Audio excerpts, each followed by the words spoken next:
After having picked up some monkey language and scaring myself with snakes in the jungles of Sabah, I continue my travels to the second of the 2 states in Malaysian Borneo, the state of Sarawak, which amazingly makes up almost 40% of the total landmass in Malaysia. So a lot of people don't know this, but Sarawak is actually the size of peninsular Malaysia. I know, I didn't know that. But I start my trip here in Kuching, which is the capital. You'll find lots of Venetian-style taxi drivers and no monkeys, but lots of cats. Kuching is split into the north and south side by the Sarawak River. On one side, you'll still see the traditional Malay-styled houses on stilts. On the other, more commercial side, you'll find more Chinese and Indian-influenced architecture. Kuching means cat in Malay. However, it's actually quite the misnomer, as the city originally got its name from the longan-like trees that used to line the rivers. But being the largest city in Borneo, there's plenty to eat. Discover.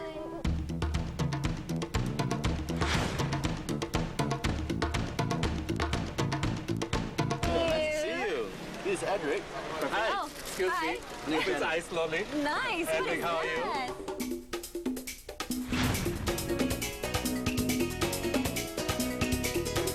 So what's in this? It's mainly shaved ice. Ice kacang means iced with kacang means beans.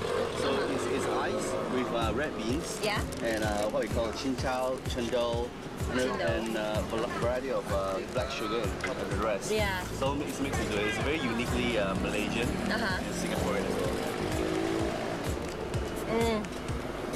Oh my God. You like it? This is heaven in a bowl right now for me. It has this nice little coconut flavor to it. It's That's just right. lovely. And plus the ice in it, it's like this topping shaved ice. Shaved ice.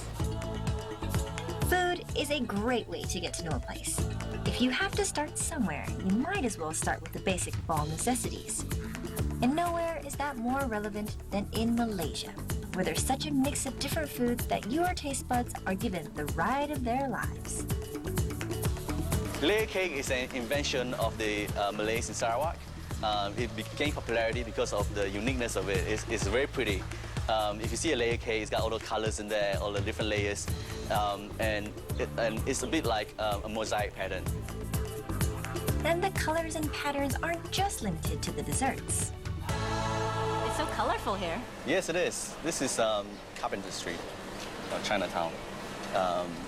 My parents used to bring me here because there's lots of food here and we always have breakfast here. Yeah. It's got some very memories quaint. of me. That's right, it's very quaint, that's right. And that's what I like about it. A lot of Chinese associations who set up branches here. Along with it, there's temples, there's Chinese medicine shops. And there's lots of food places I've Food noticed. places is just amazing. I see all these stalls there. That's right, and they've been around for ages. They've been around since, 100 years or something like that. Let's go, let's go. No problem. Whoa, huge bananas. This is what we call pisang goreng. Monstrous. Yeah, pisang goreng is fried banana fritters in Malay. I think this is one of those things that we do in Malaysia because there's so much cultures around here. The Chinese food, this Chinese doing the Malay food. Yeah. And what they do is they dip it in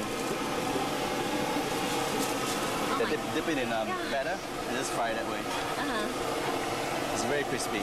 And they refrigerate it first? Oh, well, I mean, they do. I mean, to keep it fresh, Oh, wow. Okay, look at the size of this. It takes some time for me to appreciate Kuching, to be really honest. Kuching is not as developed as many of the big cities out there, but it's a very good balance between a city and also a kampong, or what you call a countryside. So it's busy, but it's not as frenetic as Tokyo, Singapore, or KL. It's just right, really. It's just the right pace of life. Oh my gosh, it's packed inside. Yeah, no. So here? Yeah, we so you enjoy it. Can we share? It's okay. Okay. Okay, thank you. No, stay. So how long did you have to wait for your food? Half an hour, 40 minutes. Half an hour. It's very typical of this place. Some people wait out an hour for it. Really? good to make you more hungrier. So the set will be there. So you come here and you don't mind waiting? No problem. Food is king. So even despite all these things, people still come here and queue up and wait for the food. Yeah. Because if the food is good, this is what you do for it. Yeah, you will wait. You'll wait for it. You don't mind Okay. waiting for it. Why does it take so long to make? I mean, it seems like very simple. The thing is, this recipe is guarded. It's a closely guarded secret. They don't let anyone else doing it. Yeah. So they don't hire a lot of workers for them. They do it all themselves. And it's how they maintain the quality. Because once this recipe goes out, Right, they're afraid then- everybody's going to steal it. exactly. So that's the main reason why they are slow. Because there's only one person doing it. It's been doing it for ages. Yeah. And they're not gonna let anyone help them out. Yeah. but- So what we're about to eat right now is a special recipe that's been around for... It's a very closely guarded secret. Yeah. That's right. 谢谢. Yeah. That's it? No. You have to wait. This is just one part of it. Oh, There's also the soup coming in. okay. All right, oh, it's right there here. it is. There you go. Okay. I was going to say, we waited 40 minutes for this. No. Good things come. You have to wait for Wait it. for it, That's yeah. right. Okay. 40 minutes for this. It better be really good. I hope so. I hope you like. I love the simplicity of food stalls like these. No maitre d's, no European star ratings, no reservations. The 70-year-old waitress serves you, then ignores you. This is taking food, stripping it of all the formalities, and bringing it back to basics.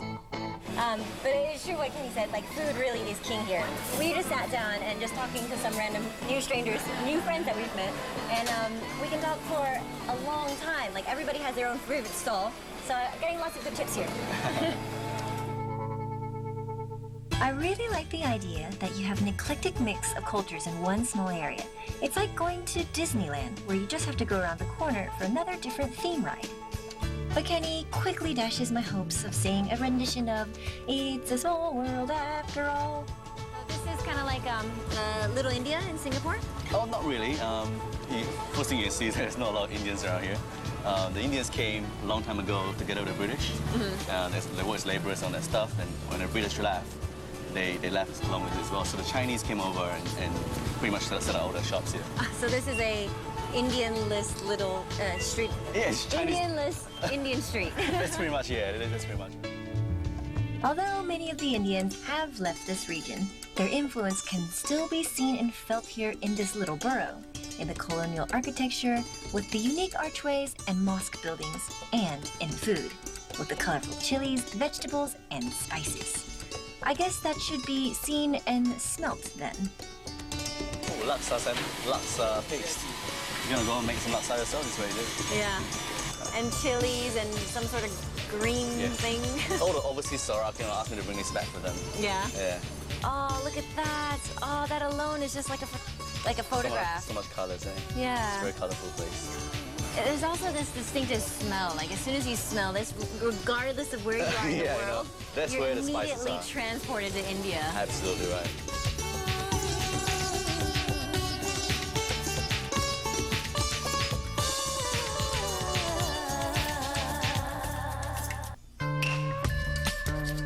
On the blogosphere, two of the main dishes you'll find associated with Kuching in Sarawak, Malaysia are kolomi and laksa. We already waited 40 minutes for the mee yesterday, so for breakfast today, I hoped this second famous Malay dish would turn up a bit faster. Good morning. Hey, nice to see you again. Oh my God, I am so stuffed. How are you? Yes. Let's get some breakfast for you. Oh, I don't know how y'all can eat this much food. It's good food. Yeah. So what's on the menu for today? Okay, today we're gonna have some laksa. Laksa is a very traditional Kuching breakfast. Yeah. It's basically in vermicelli, soaked in a gravy that's made of coconut milk and tamarind, sambal, and a variety of different spices. It's a very, very rich. It sounds like it. It sounds like something I'd eat for dinner. Okay, so this is like a full-on soup. You don't call it soup because it's so thick that we call it gravy. Oh my gosh. It still doesn't even begin to describe it. It smells really, really spicy, and this is a pretty full-on breakfast. There's usually 3 different sizes when you order laksa. There's normal, there's big, and then there's called special. Yeah. Now this is a special. It's usually determined by the size of the prawns. Yeah. Locals, they really love their prawns, and the bigger the prawns are, the more expensive the dish is.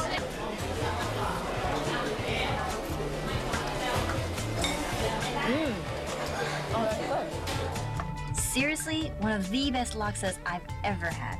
I dream about this meal. And this is coming from a person who had diarrhea while filming and still kept asking for more. That's how much I liked it. 叫水一下，叫水一下。 Are you getting more food? No, I'm getting more drinks. Okay. I'm sure you after all that. Because I don't know if I can eat any more. You need something to wash it down. I'm gonna have iced coffee. Oh, perfect. All right. Kopi peng. I like my coffee ice, so I just go for coffee ice. When I don't feel like having milk, I call it kopi or ice. And even the name itself is very unique. You see, coffee. Kopi is Malay for coffee. C, when we say C, which stands for evaporated milk, that's carnation, which is a brand of evaporated milk.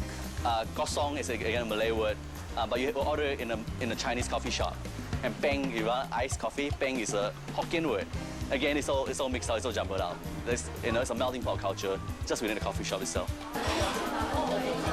Oh, weird. So, it's actually hot on the bottom. Yeah, you gotta stir it out. Ah, like everything, like the latte, you have to stir everything up. Okay, no, that doesn't work either because then all the condensed milk is on the top. That's right. I am making a mess of myself right now, but I'm a very happy mess.